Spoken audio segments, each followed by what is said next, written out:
Hi, everyone. I am so excited today to have McKenzie and Josh here. They are both Paralympic athletes in different sports, and they are currently at the Colorado Olympic and Paralympic Training Center in preparations for Tokyo.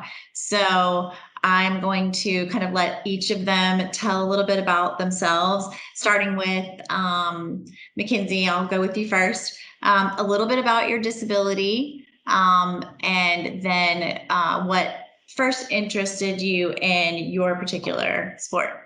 Yeah, absolutely. Thanks for having me, Karen. I'm super excited to be here with you and Josh. So this will be my third Paralympic Games. I'm a swimmer. I competed in London in 2012 and Rio in 2016, where I won 3 golds and a silver medal. So hopefully continue that success going into Tokyo would be amazing. I was born with a condition called osteogenesis imperfecta. And basically, I have soft bones that often break for little to no reason. So my parents got me into aqua therapy when I was about 6 months old. And when I was 4, I decided to join the swim teams with my brothers, and I just never looked back. So it's always been a part of my life, and in the water is definitely where I feel most free. So going into my third games and being able to represent my country at the highest level is something I could have only ever dreamed of. So I'm very excited. Every time somebody says something about getting a gold medal, which I didn't mention, both are gold medalists, but I literally get chills up and down my body every time you guys say it. So, Josh, same question. Yeah, sure. So my name is Josh Turek.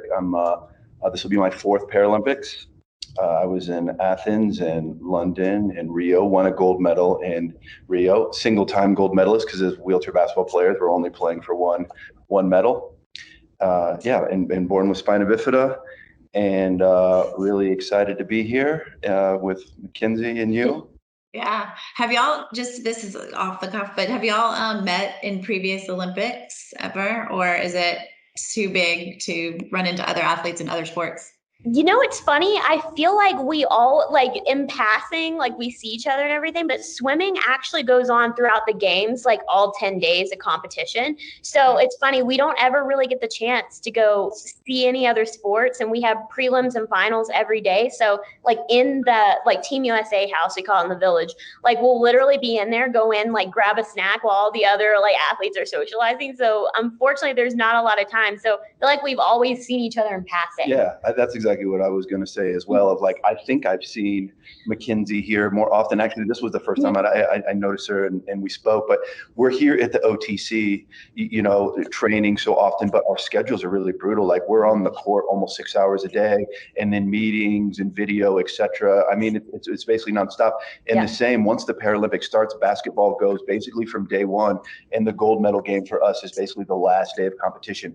So we're doing one training session per day, and then you're traveling to the event, you're there a little bit before the game, after. There's almost no free time for us to go see any other events, other than maybe occasionally you'll catch a video. We're there supporting each other. You get that sense of like Team USA camaraderie, but you're there for your mission, and it's all encompassing in that sense.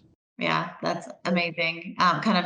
The amount of work that goes into it for years and years and years, and then just that immediate preparation, both physical and mental. I can imagine it takes everything that you've got.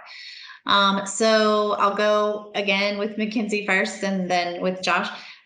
What are your ambitions going into the Paralympics in Tokyo?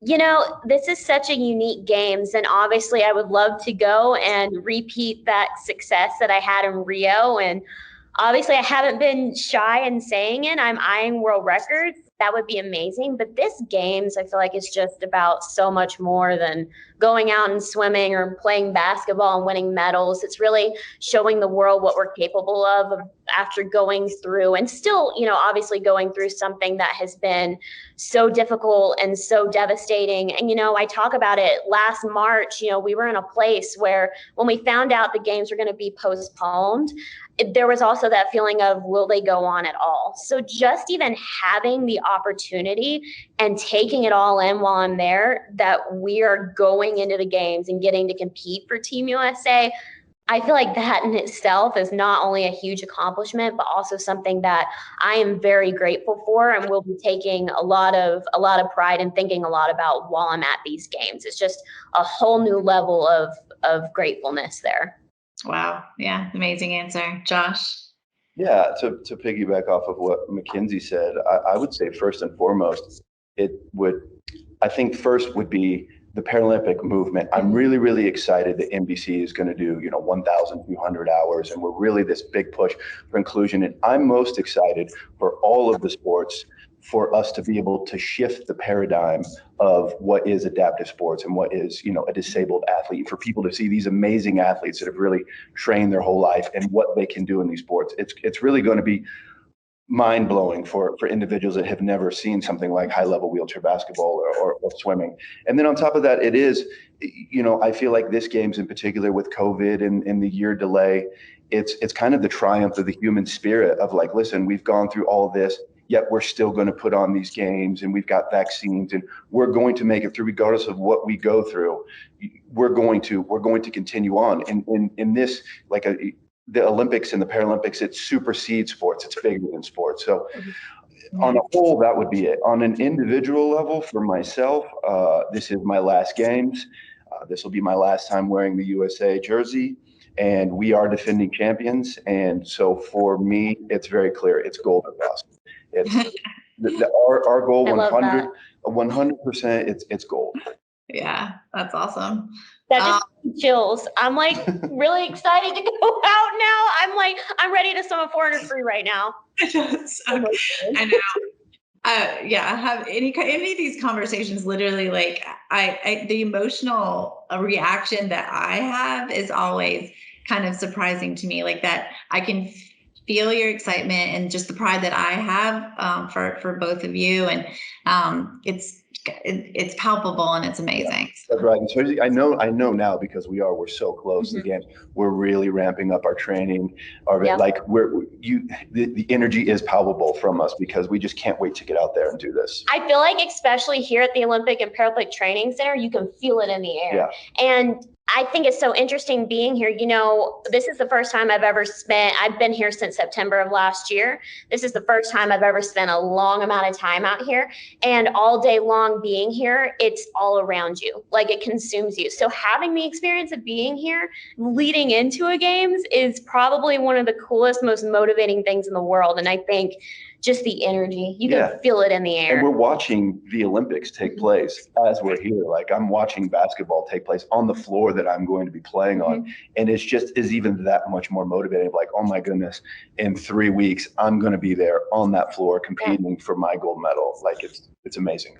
It is amazing. And it goes through the internet. I can feel it all the way from here. So, all right. So, what has it taken to get yourselves back into, like, for lack of a better term, game mode after this 1 year postponement? McKenzie? Personally, I feel like, I was in Baltimore training, where I've been for the past, 6 years when lockdown started. And I lost access to the pool I was training in, obviously. So I made the decision to go home to Georgia. And I feel like it was a really hard, probably like month stretch. And then I went to my parents and I asked them, I did something crazy. I literally was like, can I buy this tethered pool and put it in the garage and continue training? And I feel like for me, once I got in that pool, it'd been about a month, 5 weeks since I've been in the water, but it really never stopped. Like, on my mind, it didn't matter, the postponement and everything, and another year that didn't really seem to faze me much. If anything, obviously it was difficult to hear in the beginning, but I was like, okay, I have another year to get better.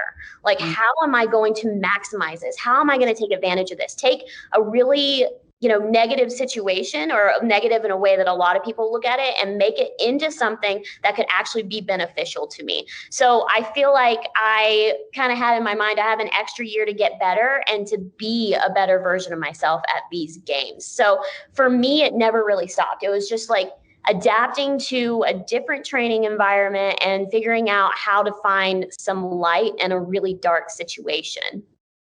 Great. Yeah. What about you, Josh? I think that's awesome. Her attitude for it. Well, I think that's the mindset of a true champion. For me, it was a little bit different, as we spoke about the other day. So I had this great plan involved. I was playing professionally over in Spain in the best league in the world. I knew that Tokyo was going to be my finish line, so I'd already lined up to start the job with Numotion and had all these things in place for me. And then March comes, COVID's happened, and I was playing fantastic. I was, leading the Spanish league in scoring, feeling some of the, maybe the best of my life. And then boom, back to America, no basketball, no organized basketball back in the States. And then for the first time in my life, not playing professionally leading up to a Paralympics, but working full time. And so, to find the time to shoot in the morning before work all day, lift, find cardio all by myself, it took an enormous amount of discipline and dedication to, internally, to every single day, just grind it out by yourself. But here I am, 3 weeks away from the event. And honestly, I feel great. I'm mentally in a great place, physically shooting the ball as well as I ever have, and feel really ready to go. So yeah, much like she said, for what this year did to everyone, I feel like my tiny little issues that I had to deal with, what doesn't kill you makes you stronger. And the struggle is part of the beauty.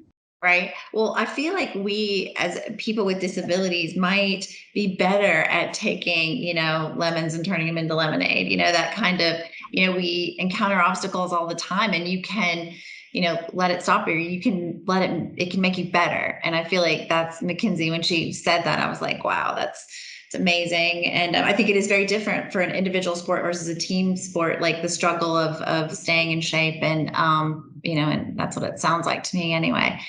I'm never going to want this interview to end. I can tell you that right now. So this is a two-part question. What has been the best part of your time off? And then what has been the most surprising part of your time off? I feel like the best part of my time off, I literally had not seen my family that much in a period of, it was probably like 2012 to literally 2020. I had not had much family time at all in those years, just because, with the national team, and then I went to college. So I was a full-time student, full-time athlete, also competing on the national team and going around the world. So a lot of my breaks were spent in different places training with the national team, or I would spend summers at school completely alone, just training with my coaches. So a lot of time away from my family. So finally going back to Georgia and kind of going back to my roots was probably one of the best things in my life, and something I will forever be grateful for having that time with them. Because I really got to, and it was surprising me because I got to reconnect with them, but I also feel like I kind of reconnected with myself. And I'm really grateful for that as well, because as physical as our sports are, it's also very mental. So kind of to have a little bit of a mental break and really kind of figure myself out and what I wanted, and remember that I do have goals. I'll be going to law school next year while I continue to swim, but putting that into full effect and studying for the LSAT at the same time last year was a really unique experience. And I think I learned a lot about myself and my resilience, and also just got to reconnect with who I was. And I think that was just the coolest thing, because I haven't had the time to do that in many, many years. Yeah. Not traveling, not being on the road all the time does free up some of Very your different, very different. Yeah. Yeah. Josh? Yes, similar to McKenzie, in that one of the things that was nice for me, one, it was very, very different. This was one of the greatest differences is from 2003 up until, basically COVID happened. I was living abroad 9 months, 10 months of the year over in Europe playing professional basketball. And so a big difference, and it was lovely, was to be able to go back home, be in my country, be around my family and my friends. I bought a house. Me and my wife were finally able to actually settle down and say, okay, this is where we're going to make our family, and this is where we're going to be. But it is like what McKenzie said. I feel like I fell back in love with basketball after playing so long, and our seasons are really grueling. It's year round for us because we do our European season, and then it's basically right back into USA basketball. And there are times where you just begin to hate the training because it is every single day. It gets tedious, and it's like 5 hours on the court, and I got to shoot again today, and I got to lift, and I'm exhausted.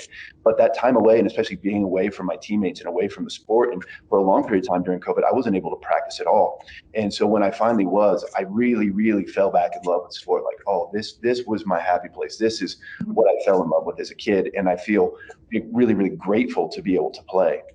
And one of the most surprising parts as well, or happiest, I had the opportunity to finish my master's degree.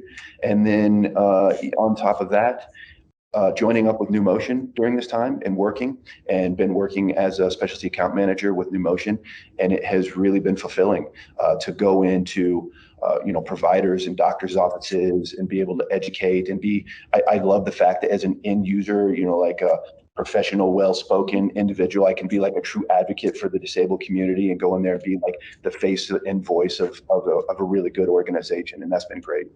Yeah, I love that about my job too. It's amazing. So you touched on this earlier, Josh, but I was going to ask both of you specifically. So the amount of national coverage that the Paralympics is getting for the first time is amazing and mind-blowing. And I think I wanted to know what kind of significance does that have to you, and kind of what impact do you think that's going to have on athletes with disabilities, but really just the disability community in general, I think. I think it's really incredible. I was actually thinking back, and I was on with Numotion. We were doing an event last year in April during lockdown, and we were talking about that, like how much coverage the next year that the Paralympics are going to get and how much exposure. It's just amazing. I think back to my first games in London, and didn't they have like a 1-2 hour special after the games were over? Yeah. And they showed like a 4-minute clip of basketball. Yeah, no, literally like this 1 to 2 hour clip after the games were over. And that being my first games, I was like, this is great. Like, I'm still like, wow, like that's so satisfying. Like, wow.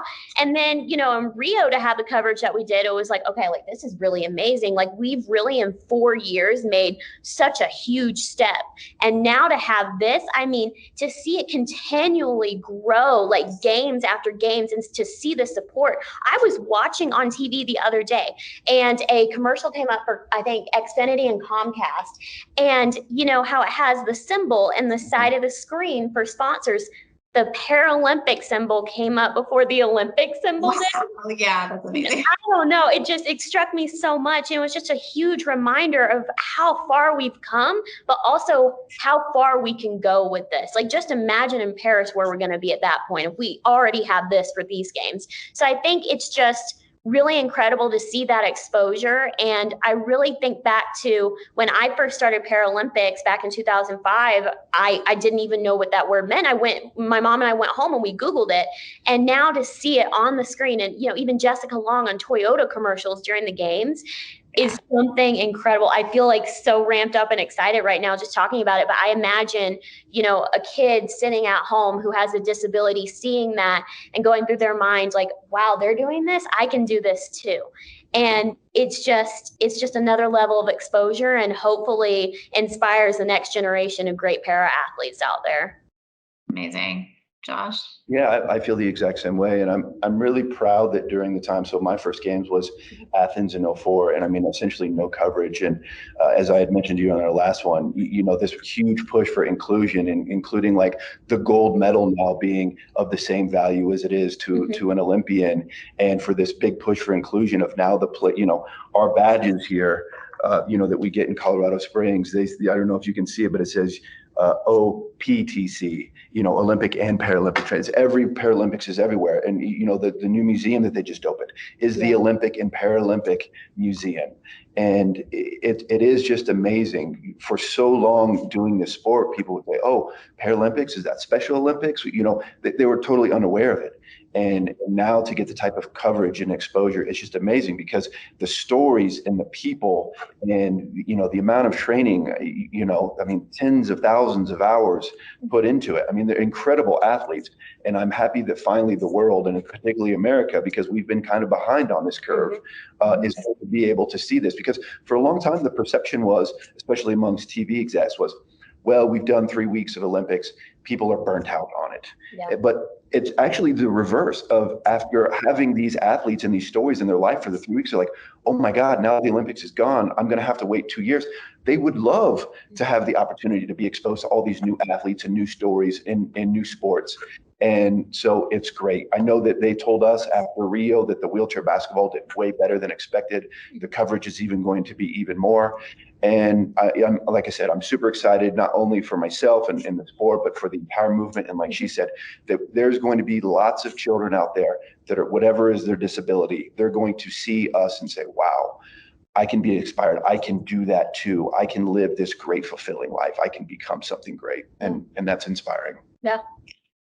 Well, as I said earlier, I don't want this to end. You guys are amazing. I'm so excited. I can't wait to watch both of you and watch you bring home gold. And I know both of these games are special to you, this particular game, for so many reasons. But thank you for taking some time with us today and sharing your stories with everyone. So have a great experience. Thank you. Thanks for having us. Thank you so much, Karen. All right. Go Team USA. Yeah.